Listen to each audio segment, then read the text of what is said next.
Salam sejahtera, bertemu kembali bersama saya Nurzi Pak Wancik dalam Majalah 3. Tragedi tsunami lalu membuktikan ramai pihak dan individu ingin membantu dan turut bersama mengembeling tenaga untuk menangani bencana dan kecemasan. Antaranya pihak radio amatur yang banyak menyumbangkan kemahiran komunikasi kecemasan dalam operasi mencari dan menyelamat. Kebijaksanaan mengurus bencana dan kecemasan adalah kunci kepada keberkesanan melaksanakan tindakan bantuan dan menyelamat. Penjelasan lanjut bersama rakan saya, Maizatul Akmal Muhammad Naim mengenai radio amatur.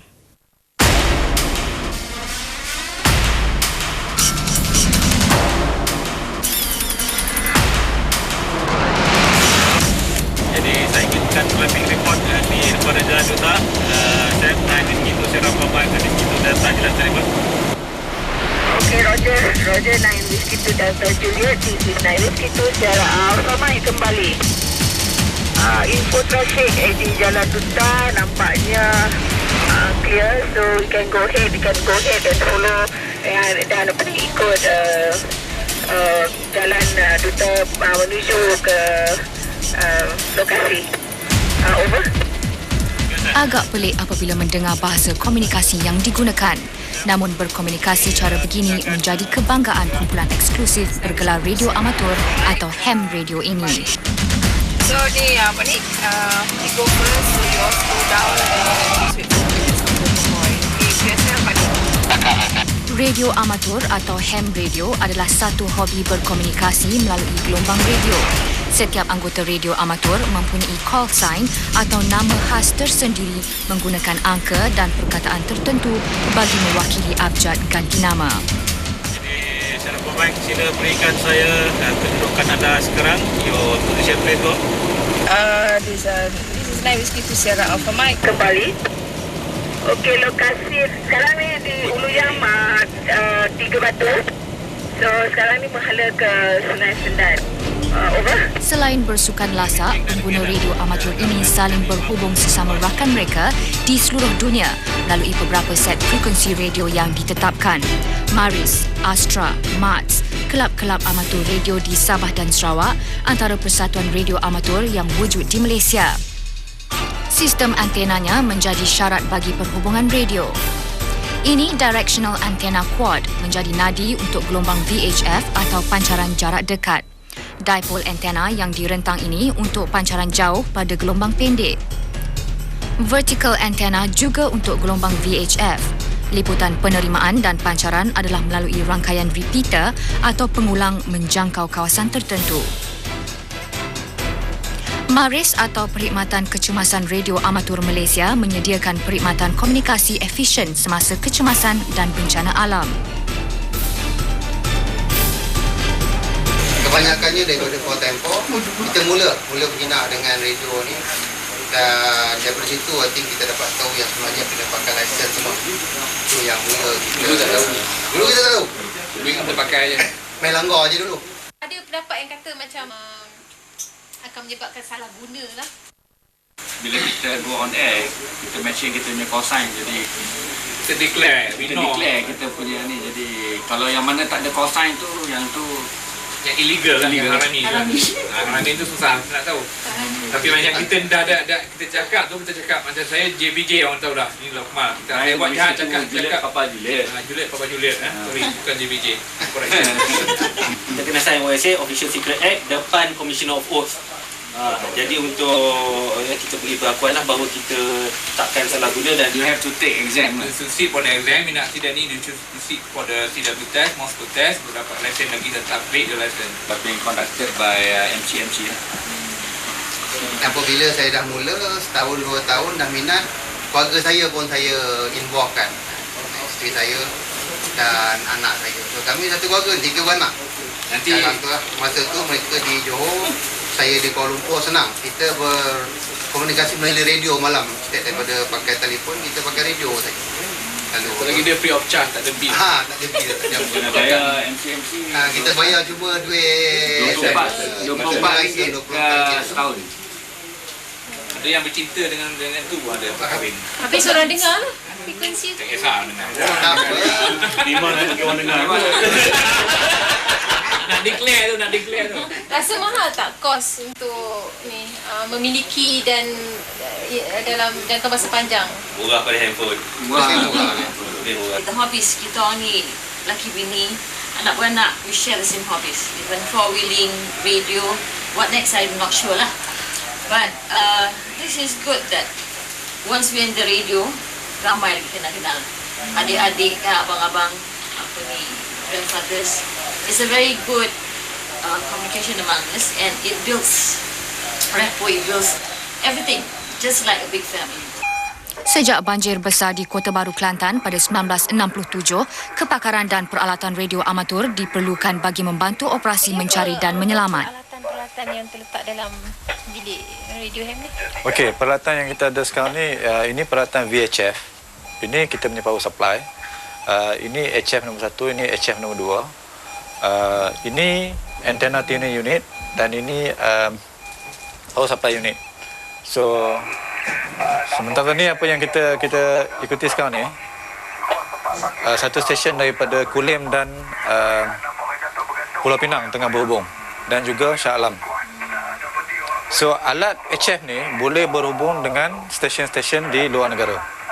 Bukan saja dalam negara tapi di luar negara. Tapi alat VHF ni, di mana alat ni boleh berhubung dalam negeri saja. Sekarang ni apa yang kita dengar, perhubungan antara satu stesen tengah membawa kereta di jalan Lebuh Raya Persekutuan, tengah bercakap dengan satu stesen yang lain. Call sign penting pada individu atau kelab radio amatur. Di sini NAI M4 RES, ini adalah call sign yang diberikan oleh Suruhanjaya Multimedia dan Komunikasi kepada setiap individu yang apply license radio amatur.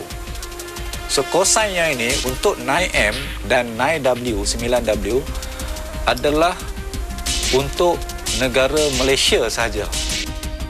Radio amatur menyediakan sistem integrasi komunikasi kecemasan apabila jalur komunikasi biasa gagal berfungsi atau sudah padat kegunaannya, seperti kejadian Highland Towers pada 1993. So masa kejadian Highland Tower berlaku, apa kita buat? Dekat kawasan tu tak ada langsung komunikasi.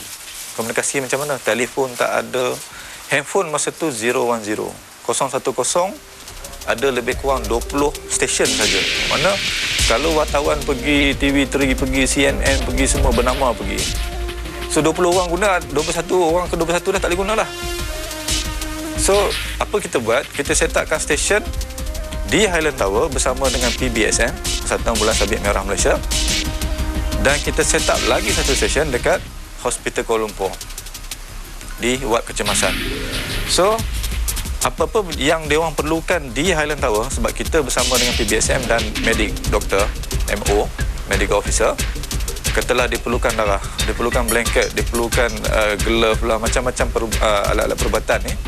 So dia request direct pergi ke hospital kecemasan, unit kecemasan. So ambulans akan hantar lah.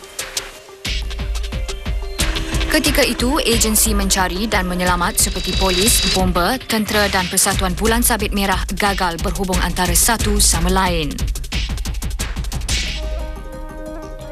Katakanlah bomba, dia dapat mayat, dia perlukan ambulans. Secara macam mana dia nak berhubung dengan pihak katalah hospital ke ataupun dengan pihak Bulan Sabit? Cara dia panggil, oi, kita perlukan satu ambulans. Macam tu cara dia. Jadi ini melambatkan proses bantuan kecemasan. Jadi tujuan kita nak memendekkan masa kita mencari dan menyelamat. So itulah pentingnya kita panggil komunikasi kecemasan. Kegagalan komunikasi kecemasan berulang lagi ketika naas pesawat ringan Piper 28 pada Mac 2004 apabila dua orang anak kapal gagal dikesan. Sebab macam anggota-anggota penyelamat ni, dia memang diajar untuk tugas-tugas mencari dan menyelamat. Tapi tentang tugas-tugas teknikal, dia tak tahu. Contohnya teknikal macam mana? Macam menyediakan sistem komunikasi. Dia cuma ada alat walkie-talkie. Tapi bila tak boleh berhubung, dia dah mati akal, tak boleh nak buat apa. Semacam kita dilatih. Macam mana kalau tak boleh dapat kawasan tu, apa kita nak buat? Mungkin kita pasang antena lebih besar lagi, tinggi lagi. kemudian increase dia punya power, dia punya transmitter power.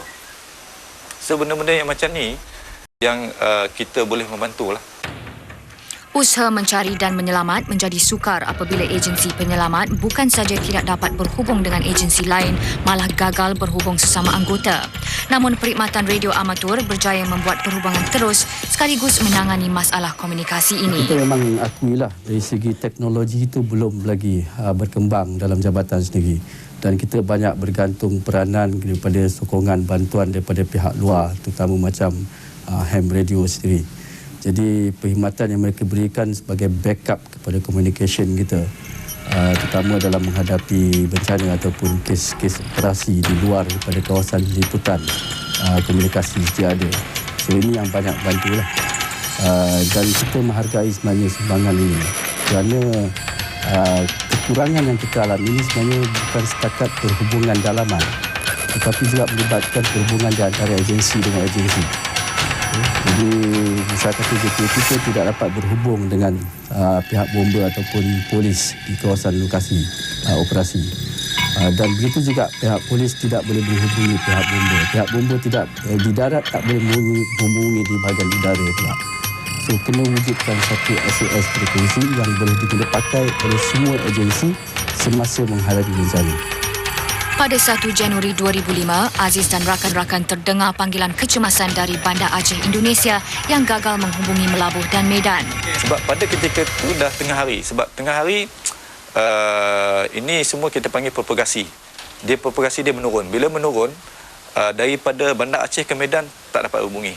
Jadi kita ni kebetulan kita duduk di center. Kita dapat dengar dua-dua stesen dan kita boleh berhubung dengan dua-dua stesen. Straight direct. Kita tak guna satellite phone, kita tak guna telefon, tak ada. Sebab the first 1 week tsunami memang phone out. Malah anggota Maris turut ke Aceh membantu mendirikan stesen radio amatur selain bantuan kemanusiaan lain.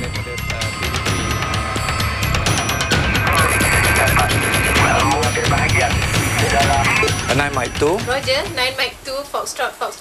9 Mike 4 Romeo Echo Sierra. This is 9 Mike 4 Romeo Echo Sierra. Tanya. Operated by Mike India Tango Zulu Yankee. Kita tanya soalan. Okey Pak Yusof. Pak Yusof baru balik daripada Aceh kan? So apa yang Pak Yusof telah buat di sana? Over to you. 9 Mike 4 Romeo Echo Sierra, operated by Mitchell agaknya.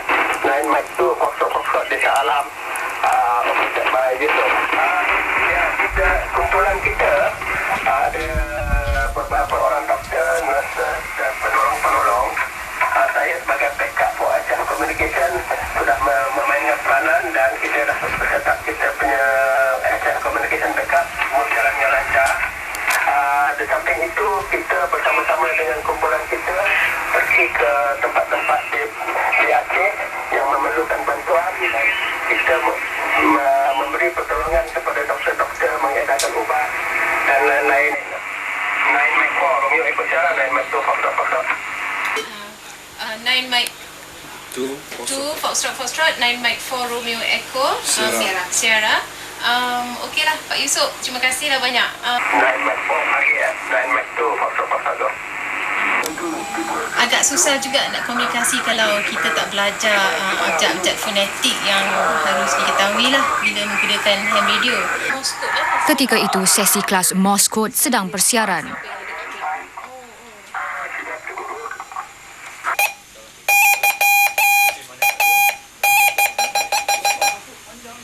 Peperiksaan teori berkenaan perhubungan radio disyaratkan bagi memiliki lesen radio amatur.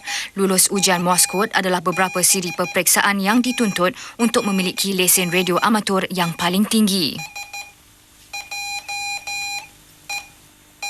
Morse Code ni, dia punya signal, dia bunyi nyaring. So, dia boleh pergi jauh. Kalau kita pakai bateri 9 volt yang kecil tu, signal dia tu boleh sampai ke India tu.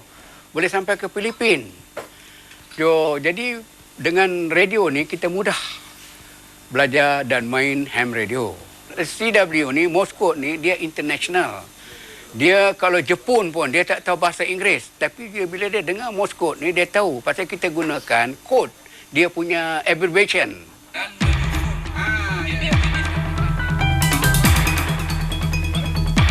Jumlah pemilik lesen radio amatur berdaftar di Indonesia adalah lebih 1 juta orang dan Thailand lebih 170,000 orang berbanding hanya lebih 2,000 orang di negara ini. Dalam usaha meningkatkan ahlinya, Suruhanjaya Komunikasi dan Multimedia Malaysia sedang dalam perancangan mengadakan ujian radio amatur 2 kali setahun. Sekarang di Suruhanjaya ialah untuk memperkenalkan satu lagi kelas dalam bidang penggunaan amateur radio, iaitu kelas novice, di mana bagi kelas tersebut soalan-soalan yang ditanyakan ataupun keperluan yang dikendaki dalam peperiksaan amateur radio tidaklah begitu rumit atau tinggi dari segi pengetahuan bidang elektronik atau fizik dan pengetahuan operasi yang lebih complicated. Jadi dengan itu kami percaya kita dapat menghasilkan lebih banyak lagi keluaran calon-calon yang berjaya. Tapi kalau dari segi satu frekuensi khas tu, itu bukan satu perkara yang mudah diadakan. Tapi dari segi satu sistem bersama atau common system atau integrated system, itu boleh diadakan, boleh diwujudkan. Dan buat masa ini agensi kerajaan dan agensi keselamatan masih mengkaji bagaimana ini boleh dihasilkan. Sama ada kerana gemar bersembang sebagai hobi atau untuk tujuan menyelamat, setiap individu mempunyai sebab tersendiri menyertai rangkaian radio amatur. Mendirikan stesen di tempat terpencil dan cuba membuat perhubungan dengan radio adalah cabaran yang sentiasa diterokai. Lantaran radio amatur bukan sekadar komunikasi tetapi juga sebagai landasan melakukan uji kaji. Saya adalah kategori yang suka eksperimen. Pada saya challenge-nya ialah apabila dapat memberikan satu siaran daripada alat yang paling kecil sekali macam kotak mancis dan kita boleh hantarkan melalui CW ke sejauh yang boleh. Jadi menggunakan antena yang paling canggih.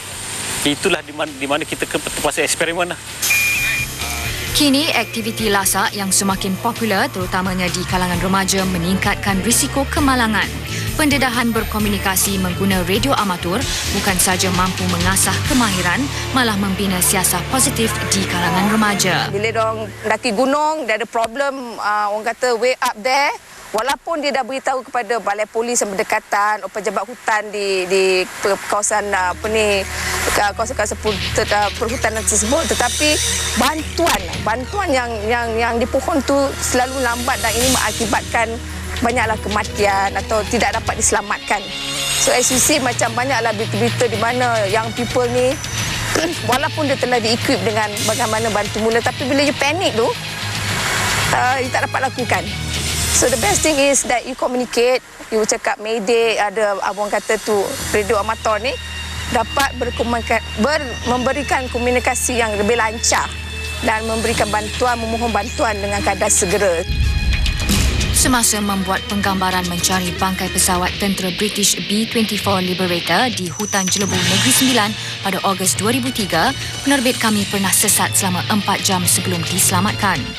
Berkomunikasi melalui radio amatur banyak membantu dalam operasi menyelamat ini. Kita orang tersesat yang mana kami tidak dapat menjejaki jalan untuk keluar Jack awak.